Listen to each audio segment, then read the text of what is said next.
So is there a middle ground we can reach? But before we talk about these things and many, many more, let me tell you about where you can reach us and where we can reach you. That would be Facebook, Twitter, and YouTube. If you check out Hot News Talk Radio, search it in the top bar up there. You can stream this show on YouTube. You can listen to us live on Facebook if you click on the radio plug-in link. And you can get to all of our social media from our website, hotnewstalkradio.com, where you stream the shows and all of the other ones that we have on here, 24/7, 365. Clutch with Keon Rose is where we get together and talk about sports from 6 to 7. But you can come on and listen to Best Shot with Russell Stroud. You can listen to Sean Hannity, Colin Cowherd, Yahoo Sports on the weekends. NASCAR. We've got NASCAR on Sundays as well. You can make sure to check us out. Have Hot News Talk Radio everywhere you go. Why just listen to it in your car when you can listen in your house, or you can listen at work? Why not? It's on your mobile device. It's on your phone, in the App Store, Google Play Store, or the Apple App Store if you feel so inclined. Simply search Hot News Talk Radio in the TuneIn Radio app, which is completely free. Give us a favorite, press play. You'll have Hot News Talk Radio everywhere you go. We're going to talk about ending the kickoff here because the NFL is a league that is built around exciting plays. Where they draw you in is the excitement of a given play. And I don't think you can argue that there's any play more exciting than the kickoff for football at any level, not just the NFL. But the NFL is not talking about eliminating the kickoff. However, the role of a lot of special teams players have been reduced. I mean, look at the Atlanta Falcons. They released Devin Hester, and Devin Hester is a guy that the number of kickoff returns for touchdowns and big plays that he's made in his career, he's made his living off of something we're considering getting rid of. Devin Hester plays wide receiver. He was an all right receiver. Yeah, he was a little below average as a wide receiver, but as a kick returner, as a punt returner, Devin Hester was lethal. So when you consider a guy like that makes his name on special teams, what does that say when you're trying to eliminate an entire phase from the game? Well, it says that you care about player safety. Or at least that's what it should be saying, because what you're doing if you change kickoffs, if you eliminate kickoffs, is that you are eliminating something from the game that is part of the very nature of the game. Football as a game is a gigantic battle for field position. Basically, you're trying to get closer to the end zone that you want to score in, and the other team is trying to move you further away from said end zone. So when you eliminate kickoffs, what you're eliminating is an entire opening sequence of that battle. And I don't think that makes any sense. We're talking about nature, the nature of the game versus player safety. How much can you change the nature of a game and still keep players safe before the game we're talking about is a different game entirely? How much can you change boxing before it's no longer boxing? Right? Like if you're concerned about the safety of boxers, there are things that you can do. You can shorten the fights. You can eliminate rounds from the fights. You can have the fighters wear headgear. You can have the fighters wear thicker gloves. I mean, there's ways to change the game so that the thing that you're doing is still boxing. And I think that that's where we're going to have to come with for football, because there are so many dangerous things about playing football. And yet there are so many guys that want to play football. College guys, high school guys, elementary school guys want to play football. Most guys I know that are playing football at a college level didn't just start playing football once they got to college age. They loved the game as a child. And if you're going to be having children play football, you do need to worry about their safety. You do need to worry about the risks that they take, because we do have high school kids dying playing football. But if you want to change the kickoff rule, change the rule. Don't eliminate the rule. That's, I think, where we start getting just a little bit ridiculous. Don't eliminate it. Change it, because now you're changing the nature of the game. Kickoffs played an important role in last year's national championship game. Alabama needed the onside kick that they took at the beginning of the half. It was a gamble, but they took it and they won that gamble and wound up winning the game by a single possession against the Clemson team that scores in bunches. Alabama took their shot on a kickoff return. And I understand a large number of player injuries happen on kickoffs, but that's how you line up. That's all in how you line up, because the same amount of injuries don't happen on punts. When it comes to punts, the way that you choose to line up is different. You have guys that drop back and then come forward. We should do kickoffs more like punts. If you did it in that way, would it look weird? Yeah, it would look weird. But would you get used to it? You would. You'd get used to it. I mean, the NFL does a lot of things now that people would have thought like, that's weird that they do that. And you don't even notice that they do it anymore. There was a very long period of time where if you caught a pass in the end zone, you didn't have to get your feet down. If you occupied the space in the air above the end zone, you didn't have to get both feet down. And when you consider the amount of Super Bowls that have been won on guys getting both feet down on the sideline or both feet down in the end zone before scoring, it's incomprehensible now to think about the fact that that was actually a rule. You won't notice if it changes, but you'll notice if it's gone. But there is a two-facedness for people that defend special teams and defend the kickoff to the death. I was listening to Colin Cowherd earlier today. Don't remember the name of his guest that he had on. That guy was talking about kickoff returns and defending them. And I think that there's a two-facedness to that, because we don't treat special teams players with the same level of respect that we treat everybody else. And yet we talk about kickoffs like it's this huge, important part of the game, that if you lose this part of the game, you'll be changing football forever. I mean, you will change football a lot. But if we think kickoffs are so important, we think kickoffs are so valuable, why don't we have more special teams guys in the Hall of Fame? Why don't we remember more guys for being great at special teams? You've got guys like Devin Hester. Devin Hester, statistically, and the impact that he had on the field, Devin Hester should be in the Hall of Fame. The Chicago Bears went to a Super Bowl with Rex Grossman at quarterback, and they got to the Super Bowl for two reasons. One, that defense was absolutely suffocating, one of the best I've ever seen. Two, Devin Hester. And in the Super Bowl, Devin Hester returned a kickoff for a touchdown. That's Peyton Manning's first Super Bowl. The Bears ended up not winning, not because of offense, or ended up scoring points there, not because of offense, but because of special teams. But yet nobody is stepping up to get special teams guys in the Hall of Fame. We don't have more punters. We don't have more kickers. I believe only one kicker has ever won MVP in the NFL. That was for the Washington Redskins in 1984, I think. We've only ever had one. If you value special teams this much, then value it all the way. Don't just value it when people are about to take it away. Because then that tells me that that's not all that important to you. I think we should just tweak it. I don't think we need to eliminate kickoffs. However, I think if we did eliminate kickoffs in 4 to 5 years, I don't think that many of you would notice. I don't think that many of you would really care like you think you care.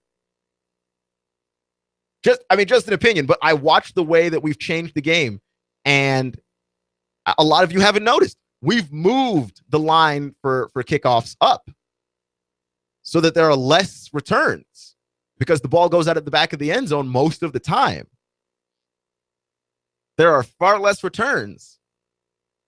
And when that happened, people made a giant stink about that. How could you decrease the number of returns? How could you do that? If you do that, you'll change the game forever. I mean, they changed the game. They didn't change the game forever. Come on. They changed it a little bit. And now you don't really notice. The guys that can still return.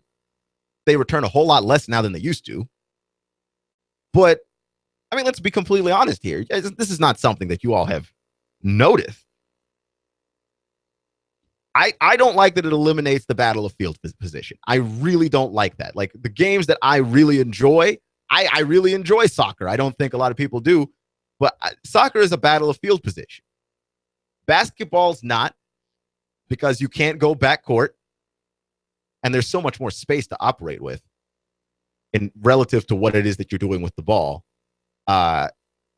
It's not, you can't go backwards in basketball. So it's not a field position battle, but soccer you can. Soccer you can go back across the half field mark and work the ball forward. And so it's a gigantic back and forth until eventually somebody scores. Football is that as well. It's just that the ball stops every time someone gets tackled, which is fine. It makes a ton of sense. But with the game, the problem with football is that we have so many things about football that we've held on to as long-standing beliefs about the way this game ought to work, that we are scared of change. We are scared of change involving this game in any way. And let me tell you something. One day football is going to wind up where baseball is. The NFL is going to wind up where Major League Baseball is if it's reluctant to change. What makes the NFL work right now is that the NFL is changing stuff and they don't care. And the NCAA changes stuff and they don't care. They just do what's best for their profit margin. Major League Baseball is like losing viewers left and right. You want to add a clock so that pitchers pitch faster? Can't do it. Nobody wants to see that. Guys can't flip their bats. Guys can't celebrate because we've never done that before. Why would we start doing that now? It's ridiculous. It's completely ridiculous. And we don't want our football to change. We're starting to get to that point where the average football viewer is much older. We don't like to see things change. Though, again, like I said before, if things change, it's not like you'll notice a ton. I don't think you'll notice as much as you think you do. For instance, the Seattle Seahawks have hideous uniforms. Hideous uniforms. And people were all up in arms when they introduced the uniforms. And now, like, I can't imagine the Seahawks without those uniforms. That's what they look like to me. Is it a little college? Am I still a big fan? No, but you don't notice them anymore. Texas A&M joins the SEC. They leave the Big 12. Texas A&M and Texas played in a rivalry game after Thanksgiving every single year. And now they don't have that anymore. And people were all up in arms about it. And now we find out, like, you don't really miss the game that much. You don't wonder every year, boy, I wish we still did Texas A&M. You just watch whatever football game is on. Let's just be honest with yourself. You don't miss it as much as you think you do. If they eliminated kickoffs from football, people would make a gigantic stink about it. And we would all act like the earth was coming to an end. And then we would forget about it. After a while, football still continues to be football. I just think that eliminating the kickoff is the most drastic of all options. Why don't we try changing it first? If we can see that the play causes more injuries than any other play, then why not tweak that play to look like other plays? Doesn't that make a ton more sense than just outright eliminating it? Of course it does. But you've got to make this gigantic show of power. Here's the thing, too. I think part of the threatening to eliminate the kickoffs gives you room to negotiate if you're the NCAA committee. It gives you a little bit of room to negotiate and say, okay. We're not going to eliminate it, but why don't we change it? I think that ultimately that's where we're going to wind up. I would be shocked if we did somehow eliminate kickoffs from college football. I would be very surprised because everything says that that's a horrible idea in terms of the viewership of the game. It does make the game look a lot weirder. You take away the field position battle. You eliminate another thing that kickers can do for you. You eliminate as well the high scoring games because a lot of high-scoring games happen because I've got good special teams, and my kick returner, he got me the ball on the 50. I'm more likely to score a touchdown from the 50 than from the 20. And if we start on the 20 every single time, we're going to see a lot less touchdowns. Just as a mathematical fact, there's going to be a whole lot less touchdowns. I think personally, the committee is throwing out eliminating kickoffs because then you can negotiate down from eliminating kickoffs from the game. People are more open to tweaking kickoffs if you start off with, I'm going to eliminate it. You ever go and haggle anybody? You ever go to a flea market and there's something and it says $20 and you only want to pay 10 for it? In all likelihood, the thing that you want, it's only $10. It's probably only worth $10. But if you label it at 20 and someone has to haggle you down to 10, which is what you wanted in the first place, then that makes more sense on their end.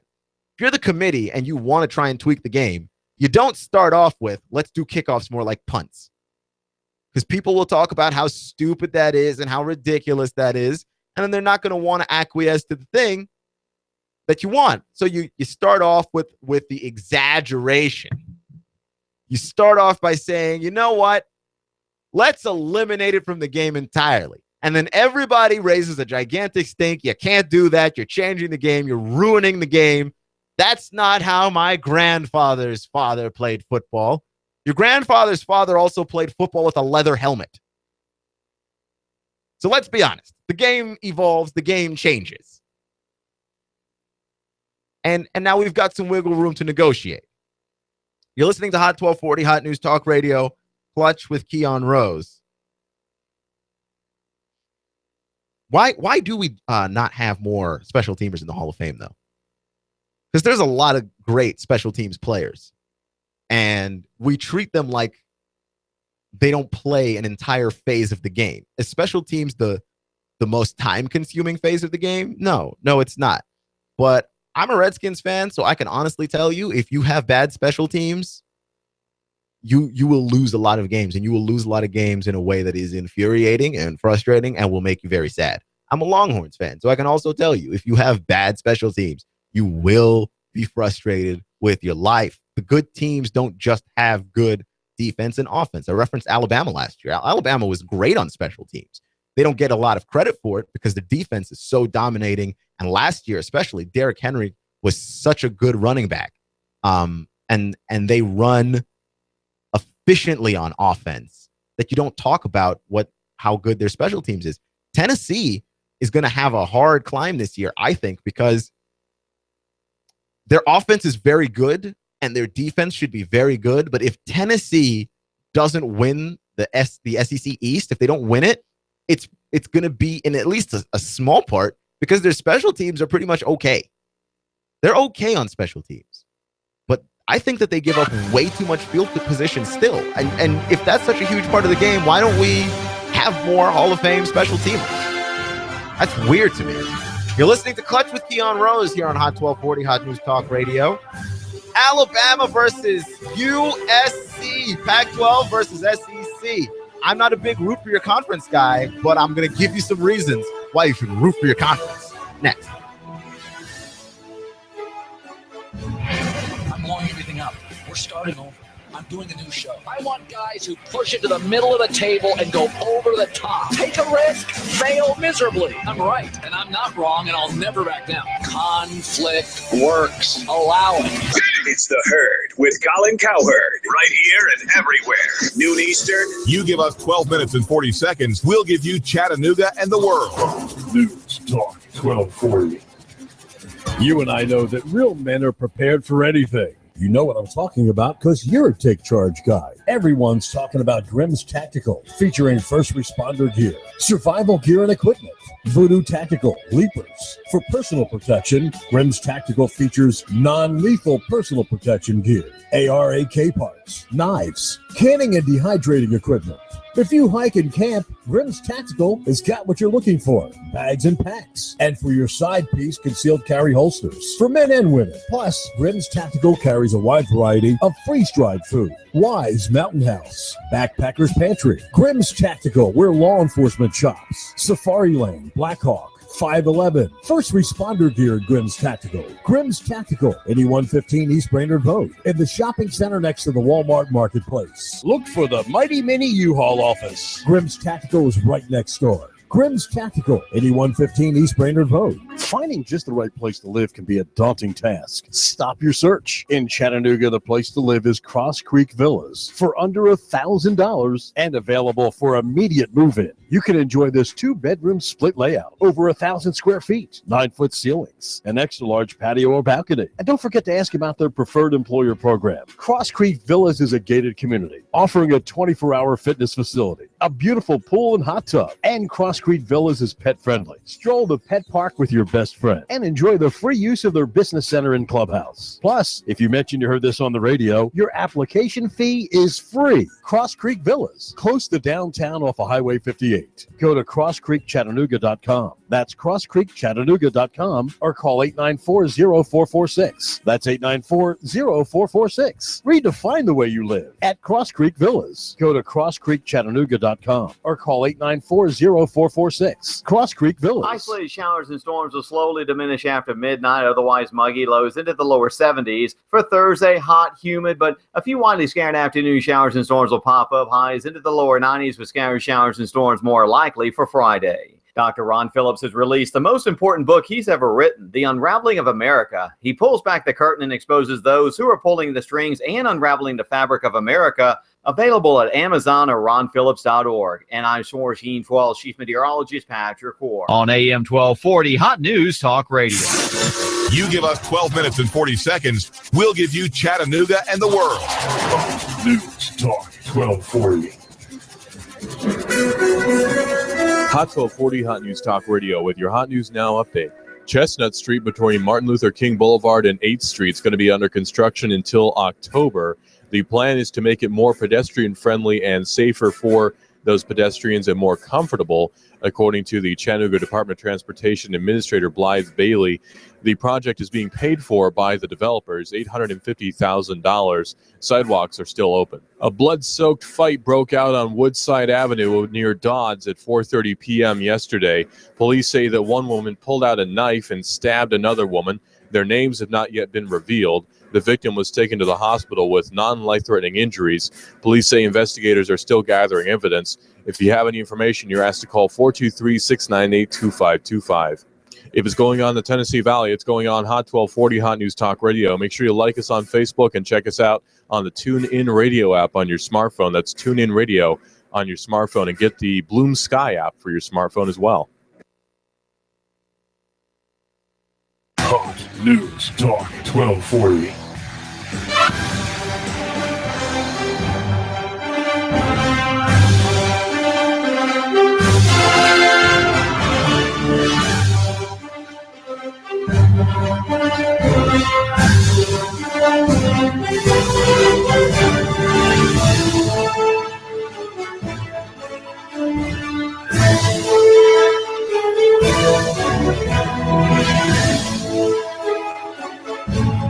I forgot to turn on the lights before I turned on the YouTube stream, so I did the first part of the YouTube stream in relative darkness.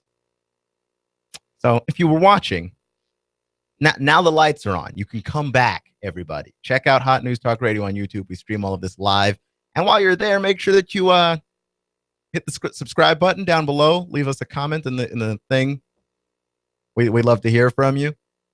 Here's one thing that I've noticed about people who are fans of conferences. And I'm about to basically break all of my own personal rules on this, but this is fine. People who talk about conferences will talk about a conference as though it's their team. Root for the SEC. Why would you root for the SEC? Think about it. All of your rivals are here. All of the people that you root against, they're here. Why on God's green earth would you ever root for another school in this conference? I'm serious. Why would you do that? Because everybody that you hate plays here.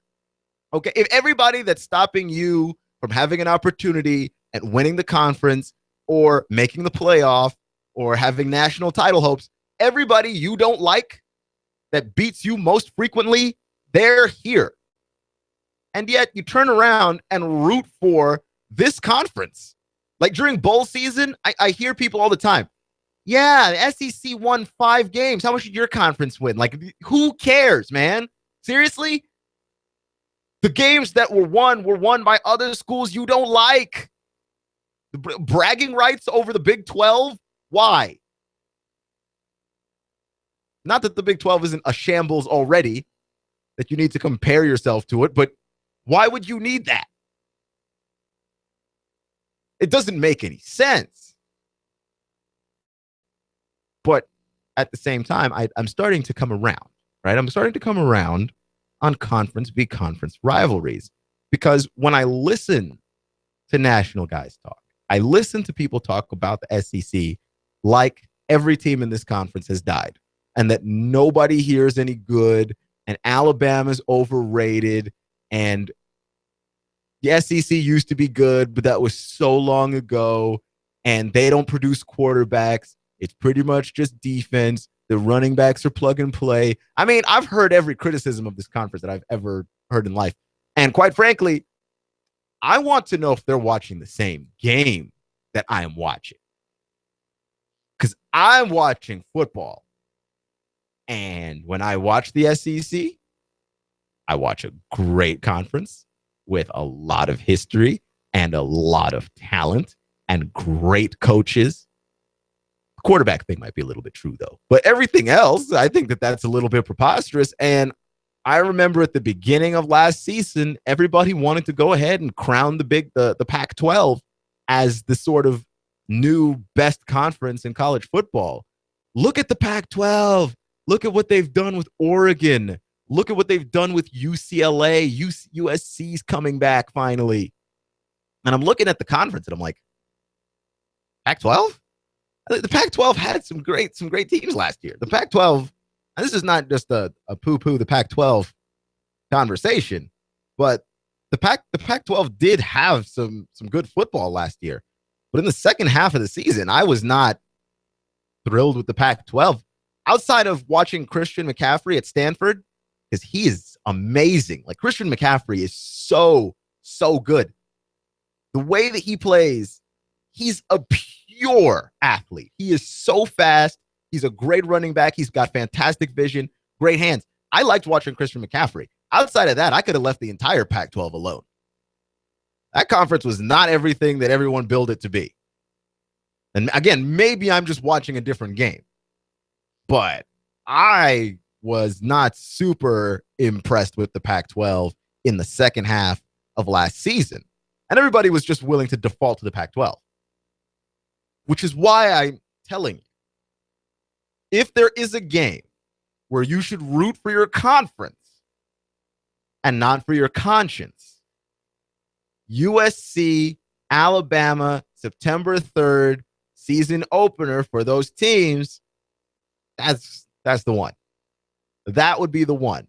I know it's easier to do it with bowl games because there isn't anything really on the line except bragging rights. Bowl games are basically exhibition games with lots and lots of viewers and lots of money flying around. And then you get a nice little pat on the back because, hey, we won a bowl game. We made it into bowl season, even though everybody makes it into bowl season.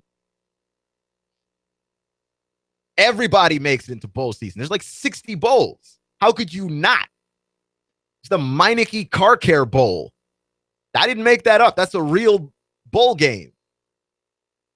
That's an actual bowl game that exists on this earth. Why would you not be able to make a bowl game? Like half the league makes it into bowl season. Well, okay. Cool. I guess. If you're going to root your conference, root for games that matter, that have weight, And I understand, because I think a lot of people would like to see Alabama lose to start the season, because if Alabama loses to USC, then you look at the rest of Alabama's schedule and you're like, dang, all those guys have to do is trip up one more time and they're not going to the playoff. And then if you are Florida or Tennessee or Georgia in the East, you think you've got a shot, because a 2-loss Alabama might not make the SEC title game. And if they don't make the SEC title game, that means you don't have to play Alabama in the SEC title game. And if you win the SEC, you're pretty much headed to the college football playoff. Presume that you obviously have like not 2 losses yourself. If you have 2 good losses or just 1 loss, you're pretty much going. And then you win the SEC title game because you didn't have to play Alabama and Nick Saban. Yeah, I would say that you have plenty of reasons to root against Alabama. But look, Alabama losing a game early doesn't really help you, because remember last year, we thought that team was all but dead. Remember that? We thought Alabama was dead in the ground when they went and lost to Ole Miss again somehow. Chad Kelly sliced them up, made them look bad. And I'm looking at Alabama and I'm going, maybe they're done. We did Thursdays with Bill Bender, Sporting News college football writer. We're going to have him on this season again. Hey, we did Thursdays with Bill, and we just kind of thought Alabama might be finished. Nah, man. Alabama made all of us look bad. Like, outside of Crimson Tide fans, that everybody looked bad. Because we just thought, hey, they're going to be finished. And Nick Saban got mad at everybody for thinking that, obviously. And I think for good reason on that one. Nick Saban had the right to be mad that time. Listening to Hot 1240, Hot News Talk Radio, Clutch with Keon Rose. I'm trying to give you reasons to root for Alabama in the season opener. Nick Saban got mad, and he was justified that time, because Nick Saban reminds me of Donald Trump. Nick Saban can say whatever he wants, and we just kind of let him. Nick Saban told Paul Feinbaum to shut up, and then Paul Feinbaum and the entire ESPN crew stopped talking because Nick Saban said so. So we just let Nick Saban do whatever he wants. But that time he was actually right. Okay. We did jump on Alabama. We did ring the bell and acted like they died a little bit too early. But to be fair, that loss to Ole Miss looked bad. That was a bad loss. But Alabama losing early in the season doesn't really help you. That's one of my reasons why you should root for Alabama, because rooting against them doesn't really help you if they catch that loss early in the season. Alabama needs to go ahead and catch that L against Tennessee, and then needs to go ahead and catch one of those L's against Georgia, I think. I think you need to catch them late, because if Alabama loses to a good SC team early and then they lose again later in the season, and everybody else in the West is a 2-loss team, they ride that momentum, they win the SEC. By being the defending national champs, maybe they get in to the college football playoff. And once you're into the college football playoff, I'm just going to put my money on Nick Saban. So there's that. Having Alabama lose to SC doesn't really do you any good. And when I say SC, I mean Southern California in this instance, not South Carolina. Having them lose to USC doesn't really do you any good. That's reason number one. Reason number two is the bragging rights over the Pac-12 actually useful for the rest of the conference? Because if Alabama is the face of the SEC to the rest of the nation, for better or worse, if the rest of the nation perceives Alabama to be weak, they will perceive the rest of your conference to be weak. And if they perceive the rest of your conference to be weak, if you've got a team going undefeated, but you're not winning games big, you don't have any signature victories, you look like a kind of faceless team that I think not that Tennessee is a faceless team, but Tennessee is one of those schools that could like have a 1-loss season and like nothing really stands out to you. Win some games by like 3-4 points every week. Nothing stands out to you. The personality's not there. Butch Jones doesn't have a personality. Butch Jones is a walking sheet of paper. So if they perceive your conference to be weak, they might perceive your champion to be weak if that champion's not Alabama. You want Alabama to win because you want people to think of the SEC being a tough conference. And not only does it make everybody else look stronger, you could get 2 teams into the playoff this year. It's possible. If you look at what's happening in the Big Ten, which is that you talk about the SEC cannibalizing each other, the Big Ten can cannibalize itself a lot. Michigan State will consume one another, as they did last year. Ohio State tripped up at the end. Okay, I noticed this. The Big 12, the Big 10, even the ACC to a certain extent, a lot of these schedules are backloaded.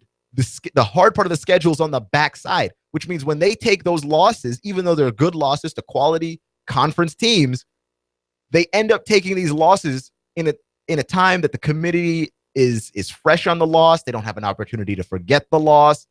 If that happens, you want the SEC to look strong. How many other teams did you beat out of conference? How many teams do you have in the top 25? Not going to happen if Bama goes out there and lays an egg versus the Trojans. So that's an exciting game. I am highly excited for USC and Alabama. That's possibly the most exciting college football game to open the season, you'd have to think. Not just in the conference. I mean, that is possibly the best game of the opening week, right? Because I mean, you've got Friday, you've got California versus Hawaii.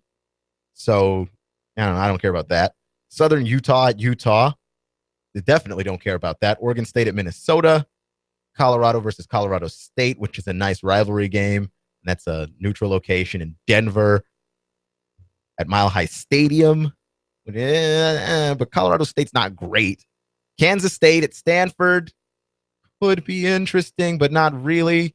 Rutgers at Washington. UCLA and Texas A&M. That could also be a very fun game. And I'm interested in seeing Trevor Knight as an Aggie and also going up against another Pac-12 team, SEC versus Pac-12. So, I mean, that's an important game. But Alabama, like I said before, face of the conference. So they're the ones that really have to win. A&M doesn't have to beat UCLA, but I'm interested in Sumlin versus Jim Mora Jr.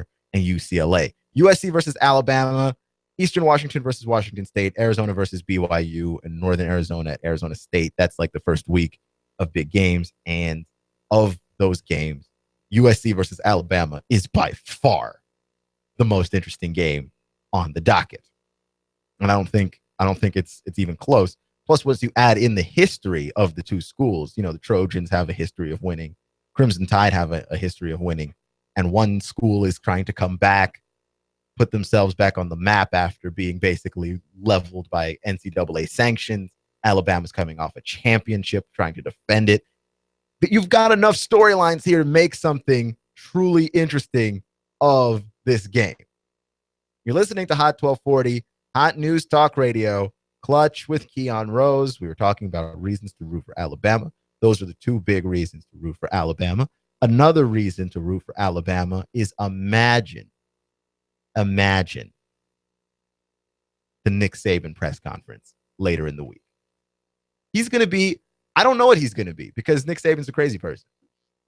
He's either going to be some degree of ornery because he felt underestimated for some reason, or he's going to be as happy as Nick Saban can get, which is not normal happy. It's just as happy as he can get, which is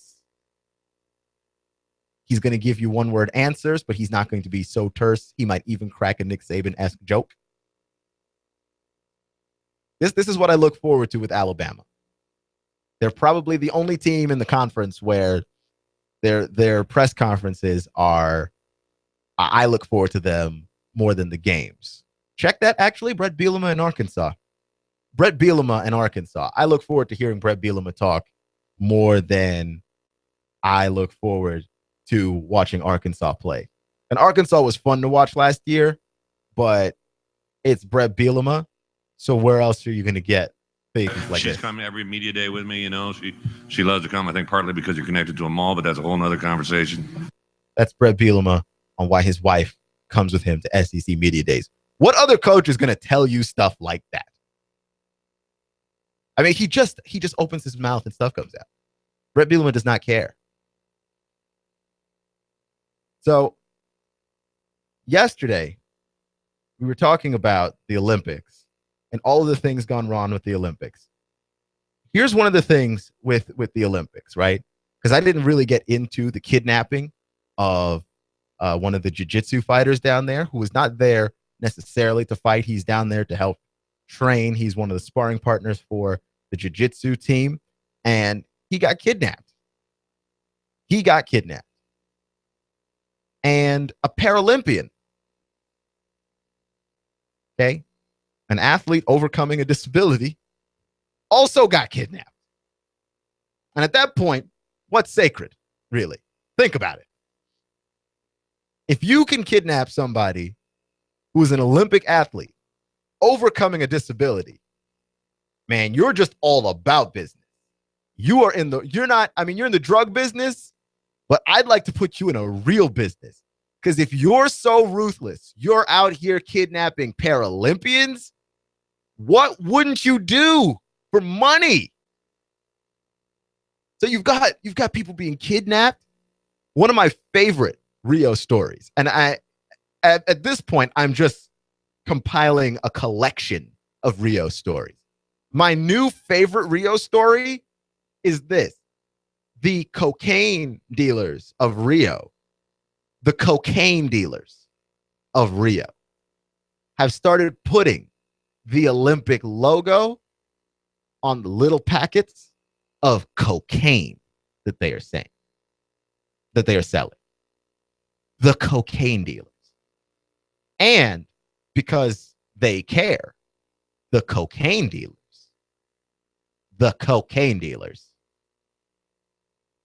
have put a little warning. Do not use near children. And I have to tell you something. I didn't expect cocaine dealers to be all that considerate.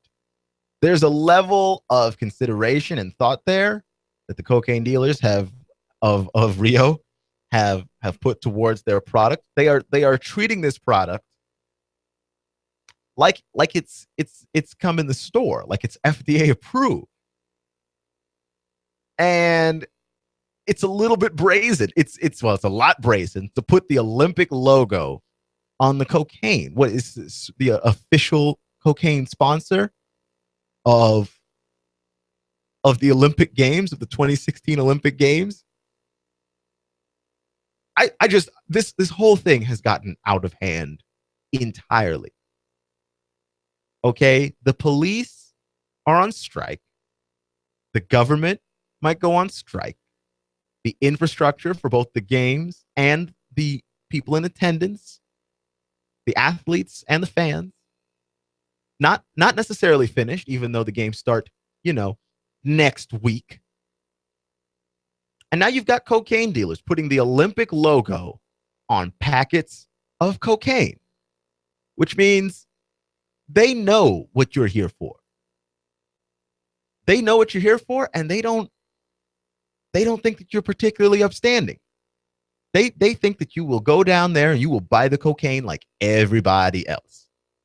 And I don't know a single person who's gone on to go watch the Olympics and gone on to participate in the festivities of the Olympics who thought to themselves, you know what? I'm going to get me a little cocaine on the way down. An Olympic branded cocaine. I've seen the Olympic logos on things where the Olympic logo should not be. I've seen the Olympic logo on wine bottles, which, I guess you can do Olympic edition of the wine, but I don't see what that does for the company. I guess it's a collectible. Fine. I've seen the Olympic logo on video games, not the official Olympic video games. I guess it is an official Olympic video game, but it's not an Olympic video game trying to simulate the actual Olympics. It's Mario and Sonic at the Olympic Games. The video game characters, Mario and Sonic at the Olympic Games, which I have to say, this is like the third one that they've done of this now, and they're persisting in this. They are sticking with Mario and Sonic at the Olympic Games. It doesn't matter that not a single one of those games has ever been good, and that they're not just selling out their characters, just pimping out these characters so that they can make an extra $5 or $10. These games are horrible, and parents will go into the store, they'll see Mario, they'll see Sonic, they'll buy Mario and Sonic at the Olympic Games, and you're just being robbed blind. The Olympic logo should never be with Mario and Sonic. They are not real. The Olympic Games are performed by real athletes who have spent their entire life trying to play a sport. And then Nintendo and Sega get together and get all the characters from the Mario universe and all the characters from the Sonic universe and have them get together for a foot race on your video game console, which I can't remember a bigger sellout of your brand.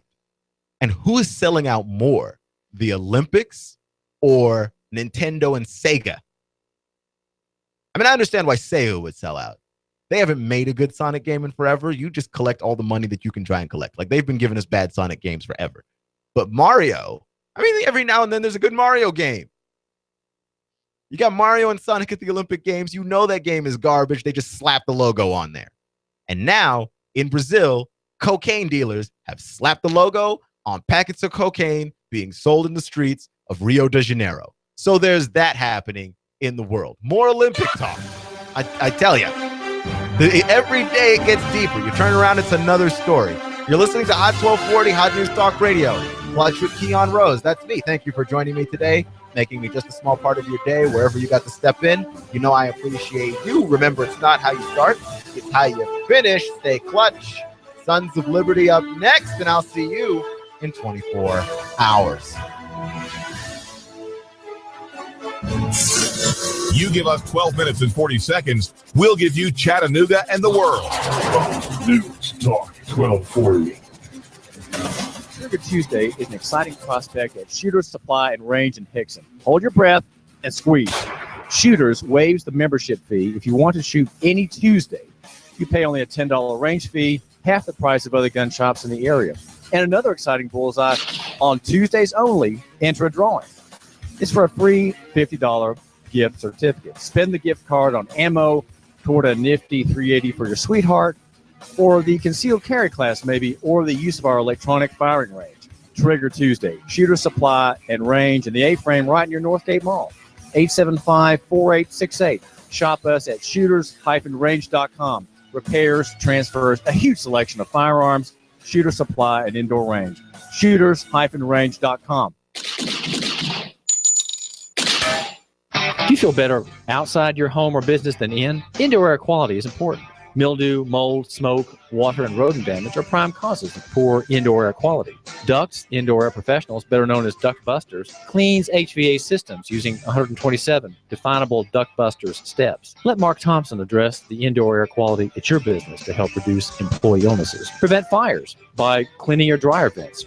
Mark and his parents, Dick and Joan Thompson, have been building our local economy and helping local people with HVAC systems 16 years. Ducts, Indoor Air Professionals.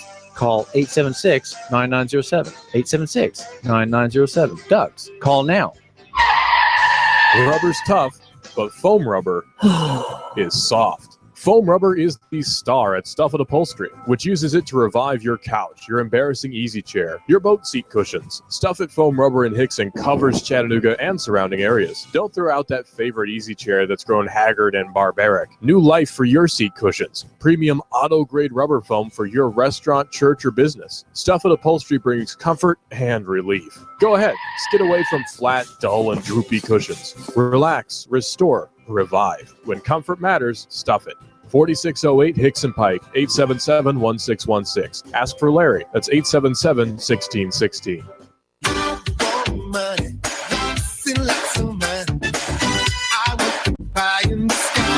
On your signature, you can get $150,000. Can you believe that? $150,000 on your signature. Hi, I'm Bruce Krebs with the Entrepreneur Source. There's a program right now that you can get $150,000 on your signature with no pledge of collateral or personal guarantee. Call me at 423-875-5621 to learn more. 423-875-5621. You've been thinking about starting a business? Don't do it on your own. I have a proven track record for the last 13 years, a 96% success rate. I can guide you into a franchise where you will pay yourself through the startup phase with very low or little risk.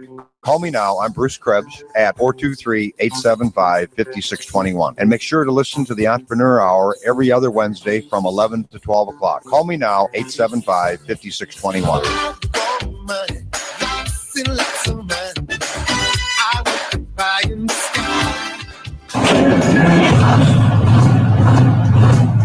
Want a new look or better mileage to your truck or 4x4 off-road vehicle? Veer off your regular path, rumble into Diesel Off-Road Technologies in Saudi Daisy. Its mechanics and techs have 100 years combined experience making engines roar and exteriors sparkle. Lift kits, Nerf bars, roll cages, bumpers, steps, cold air intakes, all wheels, all tires. Customizing, performance tuning, repairs. Diesel Off-Road is the four-wheel specialist. Make your ATV or side-by-side safe and ready to roar. We'll get you in with no hassle. 8 bays, 8 techs, and 4 four-wheel drive specialists. Diesel Off-Road Tech does everything. DieselOffroadTech.com. Call 805-2800. That's 805-2800. DieselOffroadTech.com. When the weather turns bad, turn to AM 1240 Hot News Talk Radio. On the net, hotnewstalkradio.com. Follow us on Twitter, YouTube, and Facebook. From the Hot News Talk Radio Weather Center. Chattanooga, we've got you covered. When the weather turns You give us bad, 12 minutes and 40 Tennessee Valley seconds, turns we'll give you Chattanooga and the world. WSDT Saudi Daisy, Chattanooga. Donald Trump ignites a firestorm. Russia, if you're listening, I hope you're able to find the 30,000 emails that are missing. At the Democratic Convention, Tim Kaine wins the VP nomination by acclamation. I'm Steve Futterman in Philadelphia. This is the CBS World News Roundup, late edition. I'm Bill Whitney. Donald Trump disputes suggestions from Democrats that Russia is helping him by leaking hacked emails. I have nothing to do with Russia. I have nothing to do with Russia. And even for anything. What do I have to do with Russia? But Trump suggested that Russia try to find the emails Hillary Clinton deleted from her private server. American University law professor Steve Laddick says Trump